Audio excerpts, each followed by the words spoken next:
Hello everyone, welcome back to the channel. My name is Vajiha. I'm a design researcher, artist and PhD candidate based in Australia. And today I will walk you through this little creative corner slash desk slash YouTube setup that I have going on in the background. Now I know that it is very easy to look at all the creative desk setups on YouTube and feel overwhelmed and feel like if you don't have the whole shebang, you can't feel inspired and you cannot get the work started. But I'm here to tell you that if you have a corner in your home that you can put the most basic furniture in and a few things that inspire you and a few things that you feel or actually you care about, you can make it a place where you can get inspired and keep creating your art. Now I've broken down this video into 5 sections of furniture, accessories, inspiration, tools, and cable management. So without further ado, let's get started.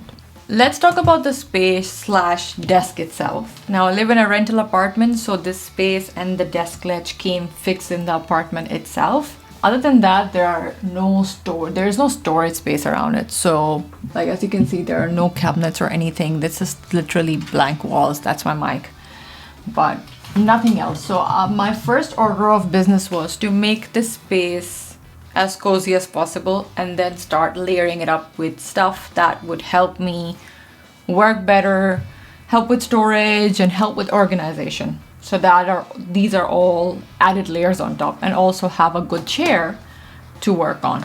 So the first thing I did was to add these IKEA pegboards to the space. Now these come in all shapes and sizes, and the best part is you have all these accessories that you can customize with and really make it into a space that you can keep little knickknacks in. I really like them. I got the first one when I was living in the dorms back in my first couple of years in Australia, and I was using one of these as my storage in my apartment. And when I came to this apartment, I added a second one on the other side just to balance it out aesthetically, also because my stationery collection and my little trinkets and little bits and bobs that I use grew so much that a drawer was not enough. Now the pegboards I have are these cork slash brown colored pegboards. I'll move out of the side. And on top of it, I have some of these storage trays and these slide out kind of drawers. This side, I already, as I said, had it in the dorms that I was living in my first couple of years in Australia. Come on, go in Australia. But the other side is something that I've bought recently only. And probably if you notice real closely, it is not there in my first 3 to 4 videos. And it's a very recent addition to the whole corner. But when I was ordering that, I learned that IKEA doesn't make these gray colored containers and storage ledge anymore. So I had to just roll with the white ones.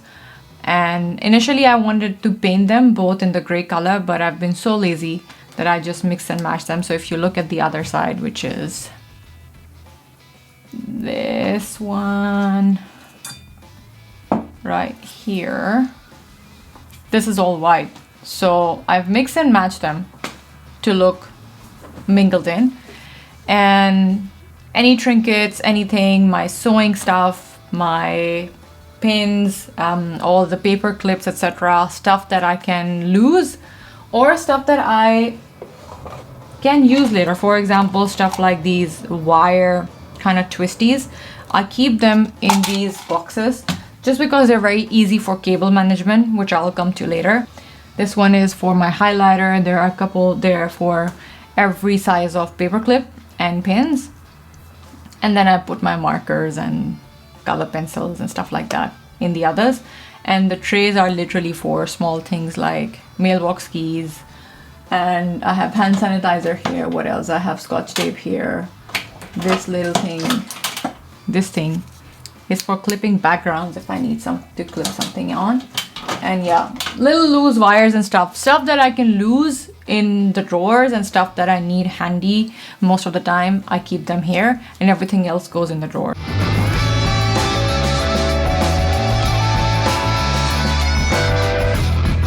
Then come the drawers. The drawers that I have are very basic, cheap $25 IKEA one because that was literally the only thing I could fit underneath this table. I might add a second drawer to the other side, but for now that side is being taken by cable management and again a lot of extension wires and my yoga mat. So that is TBD. The third and most important bit of furniture I have in this whole creative / desk setup is this chair right here.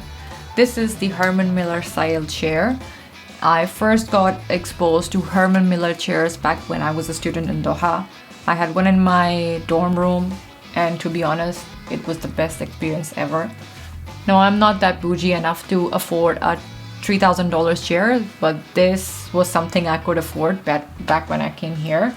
This was just before the lockdown, so I got it in the Black Friday promotions. Actually, no, during lockdowns, during the Black Friday promotions. Initially, it was $700 at that time, and I got it for $500, $550. Seriously, the best investment ever. It's ergonomic, makes my life easier. I spend so much time in the chair in this corner for my work, for this YouTube channel, and this chair really makes a big difference. I think since the last 2.5 years, I've never had any neck or back problems due to a chair, and that is a very common problem that all of my colleagues have. I have that at work even, but at home, nothing like that. So if there is one thing that I would highly recommend that everybody should get when they're setting up a nice creative and work corner is to get a really good chair, because that's gonna make such a big difference in how you approach your work, how much time you commit to your work. Because if you have a good chair that doesn't give you problem, makes this corner more comfortable for you that you plan to work in, it's just icing on the cake. The next layer of this desk setup is accessories. Now, this is the space where I could get a little bit creative with the space and how I want to plan it. I knew from the get-go that I didn't wanted this space just to be a working desk. I wanted it to be a YouTube set and background as well.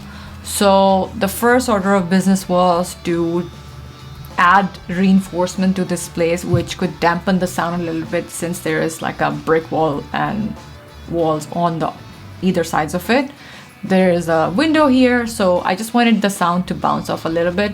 So the first thing, actually dampen a little bit, not bounce off. So yeah, what I did was, instead of just plastering things and nailing things on the wall, I got these sound panels from Amazon, and they come, I think, in the pack of 8, and I bought some of those double-sided command tapes, and I command taped it to the wall. That way when I'm moving the next time, I can easily take them off, but then also double it up as a notice board to put some trinkets on so the space looks nice. The second accessory I added in this entire space was this bendable, movable, extendable IKEA desk lamp. Now this one is great because again, it's cheap, $19-20, and it clamps onto this ledge right here, and the wire can go into the switchboard, which is right underneath the ledge. To make it more nice and more compatible and more usable for the entire desk, I have put a dimmable and color changeable nanoleaf bulb inside it. I can easily control it through my phone or through any device that has Siri on it. The third accessory that make this space really inspiring for me are my plant babies. This one is a marble queen. I've recently added it. I was not a plant person before I moved to Australia, but slowly and surely I've become one. And over here, a lot of people ask me about that. This is real, by the way, guys. This is again money plant. It's started from here in this corner with a very little cutting, and now it is growing all the way. And the idea is to keep it growing. Just to help it grow a little bit, I put these thumb pins in the sound panel, and just to pin it in places where I want it to twist and turn, and then the vine kind of guides itself and grows around the edges of the whole notice board / sound panel system I have going on in the background. Another thing that I have kind of hidden in the corner is this IKEA plant. This I bought when I really wanted to get serious about YouTube. I went to IKEA and bought this. This is a very famous YouTuber's IKEA plant. It's great for pictures and thumbnails as well, but I bought it merely for as like a, I don't know, signposting that I want to do this thing. So I bought it for YouTuber's luck, if anything like that exists. But now it lives on my desk and makes up for a good prop in a lot of my videos and a lot of my thumbnails and a lot of my pictures. The third layer of this desk setup slash YouTube corner and creative setup is inspiration. It is all this stuff behind me and also behind me on this angle right here. This is the stuff that I have bought on my travels and stuff that my family and friends have gifted me. It is nice to surround yourself with memories from your travels and things that I care about, and also it reminds me of the fun stuff that I did with people I care about. And thirdly, it just adds a nice layer of color in the background, and it's just nice for visuals. To walk you through a little bit around it, these are the metal plates I bought myself from my last visit to London. I bought them when I was there because I had already landed in Australia and I wanted a few things to put in my apartment here, since a lot of my stuff was back in Doha and in Dubai at my brother's place. So I bought these, and then I also bought this plug for room of requirement. I also bought this for door handles. Which house will I be? But never fits any of the doorknobs here in Australia, so now I have just put it here on the desk. Again, you can see a lot of keychains. These are all again Harry Potter, bought by myself. Tickets to Cursed Child Part 2. Part 1 and Part 2. Ticket to the Warner Bros. Studios. This is an exhibition catalog from my last visit to Tate Modern. Again, an excellent exhibition. Some museum passes from my last trip to Istanbul. Again, another door handle that never fitted any of my doors. This one is funny because this was a sketch made by one of my friends in my last job. I was talking to a grumpy client and he made this sketch and I thought it was funny. So this sits here. This here is an Ayatul Kursi. This was given to me by my friend Suhaila. So this is on my desk. Again, some more tickets from my trip to London. This one is funny. We did a big design event back in Doha, and this was some of the merch that we had around the event. So I have put that here. The second layer of this entire inspiration section is the stuff that I have on this desk ledge itself. Starting from this corner right here, I have these couple of, again, dimmable lamps. I'll put this back on here. Dimmable lamps, I hardly turn them on just because it's just too much blunt light. I bought them because they look nice in the place before I had the other dimmable light that has actually a shade around it. These are nice for when I need bright light in the background, but other than that, it's pretty useless. I might remove it, I might keep it, who knows. For now it stays. Underneath this, on the side, I have this little dragonfly. I really liked it. I bought this from West Elm. Does nothing, not even a paperweight, but it's just nice to have. I have an affinity for birds and insects, so this I thought looked nice, and I'll just keep it on my desk. I'll just put it in the drawer for now. One important thing that I have on my desk is the trio of one of my favorite artist books. These are the 3 books by Austin Kleon. So Feel Like an Artist, Show Your Work, and Keep Going. Love those books. I always keep it on my desk because for the times where these are probably few of my most highlighted books. If you can see, like literally few of my most highlighted books.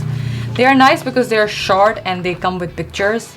Austin again is an artist himself, so whatever he says rings very close to home most of the times. I keep them on my desk because it's nice to just flick through them in times where I don't feel like producing a lot of work or I feel a little bit gimmicky.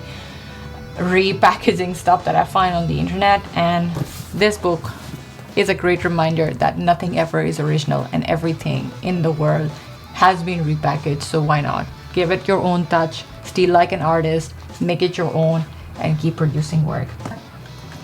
Over here I have tons of Sharpies, different colors because you can never have enough Sharpies. There's a scissor here that sits on my desk. I'm very particular about my scissors. I have a scissor for every corner of the home. So the desk scissor is separate than the dressing table scissor, and the dressing table scissor is different than, of course, the kitchen scissors, and I don't mix any of them. That's why I always buy different types of scissors so that I know which part of the house they belong to. It's just something, being a fashion / textiles person, I've become very, very protective about my scissors. And I always choose the appropriate weight for where they want to go. I know it's a very particular thing to talk about, but you know, if I'm talking about myself and the things I like personalizing, scissors would be one of them. I always keep different types of scissors in different parts of the house. So if somebody says, no, I just picked it up from the kitchen, I know they're lying. They did not pick the scissor up from the kitchen because this sits on the desk. I know, clever, right? And then I have this.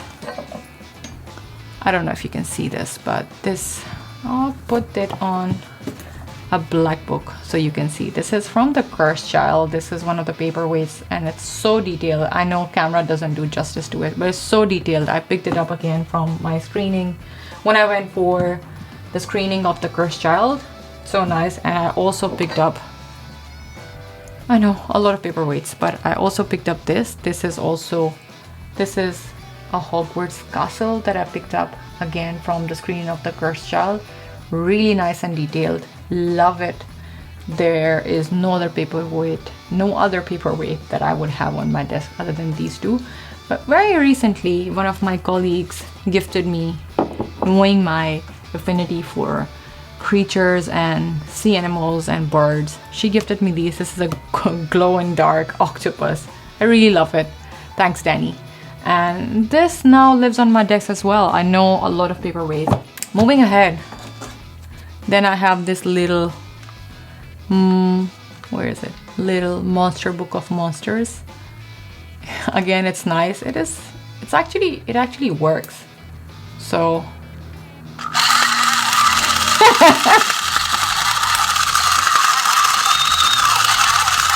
I know, quite a bit, right? It's funny. It actually works. Let's play it again.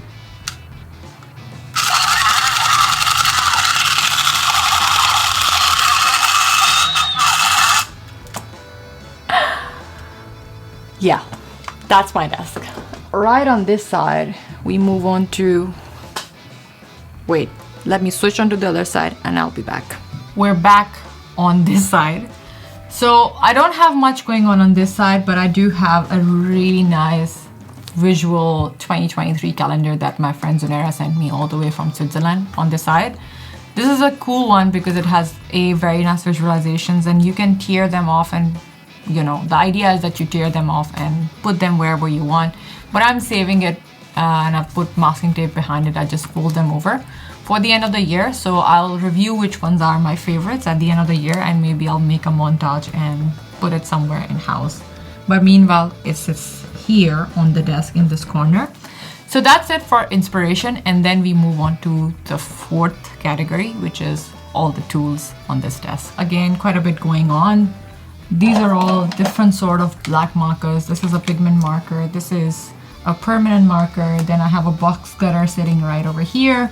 Then there is this remote that I can operate all the accent lights from, but I don't use it that often because the space is small and I can just do it manually.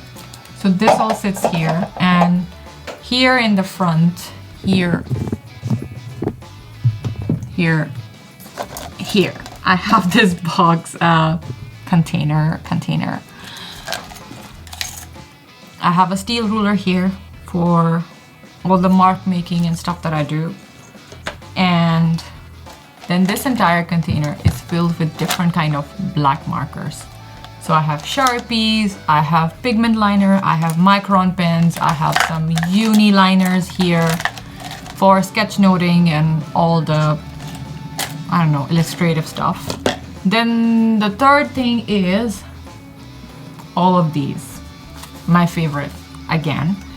Post-its is something I've been using for ages. I literally use it for every single type of ideation, and I color code them. So this is for notes, this is for visual ideas, this is for any quotes that I find interesting.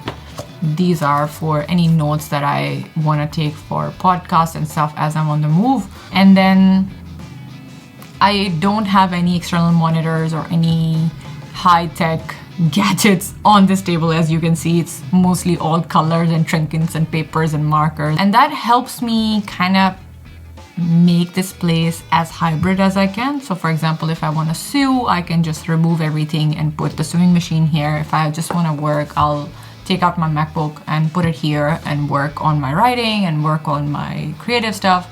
If I want to work by my hands, I have a cutting mat here. I remove everything else and I just work on the cutting mat. So because it's a tiny space, it just having less kind of technology fixed in the space helps me hybridize this space as much as I can.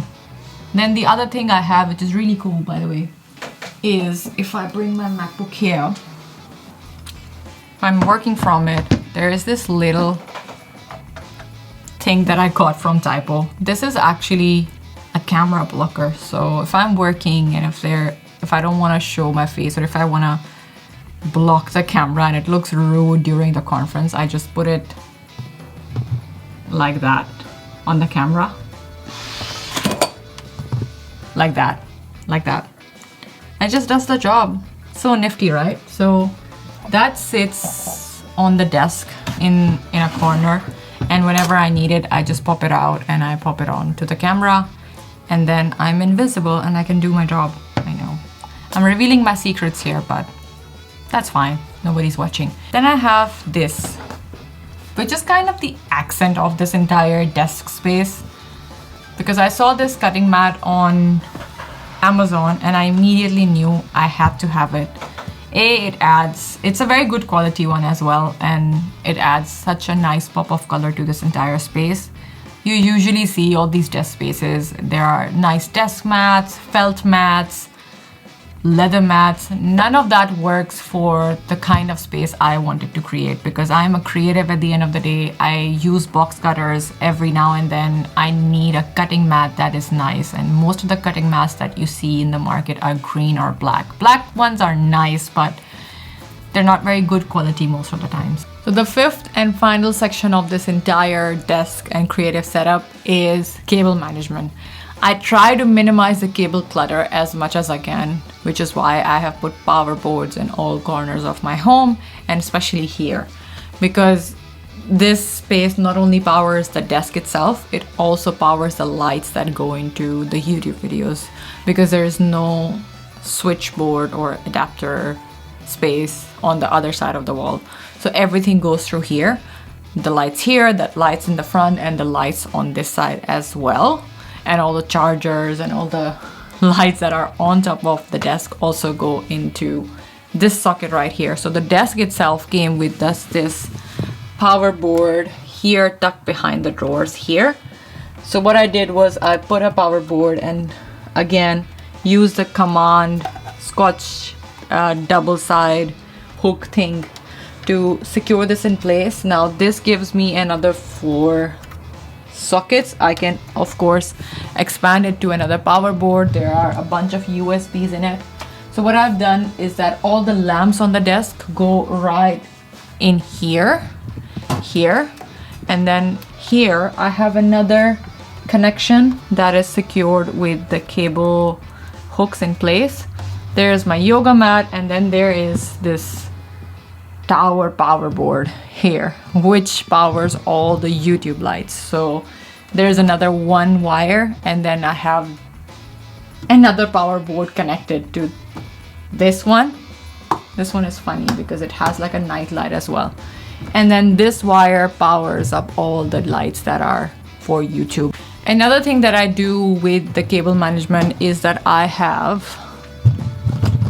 these S hooks hanging onto the drawer. So I coil all the extra wire, put the bendy kind of wire around it, secure this in place, and I hang them here. And then if you see this little cluster here, these are all again the bendy wires that clasp the extra wires in place. So I keep them nice and intact in one space, so I know that what is happening and which wire goes where. There's a little space in the desk ledge itself and a nice gap on top of it, and that's where I have kept all the small little lamps. So if you see here up close, this one right here, I can remove this entirely, and then there is the wires can pass through, so all the small lamps are powered through this hole. And what else? That's it. That's pretty much my desk setup. That sums up the entire space. I know the light is horrible here, so I will just move this here. Oh, it's more terrible. So that's it. That sums up my creative desk space / this YouTube background. And I hope that inspires you to create your own. Again, the idea is to have a nook in your home that you feel inspired to go to and create your art, whatever it is. If it's writing, if it's creative making, if it's sculpture, if it's sewing, whatever that might be. Have a space just for yourself where you can focus on your goals. Don't focus too much on the aesthetics of it. Just have a little bit inspirational pieces and nice lighting in place and some grounding furniture that helps you focus and keeps you in place. And I'll see you until next time. Bye.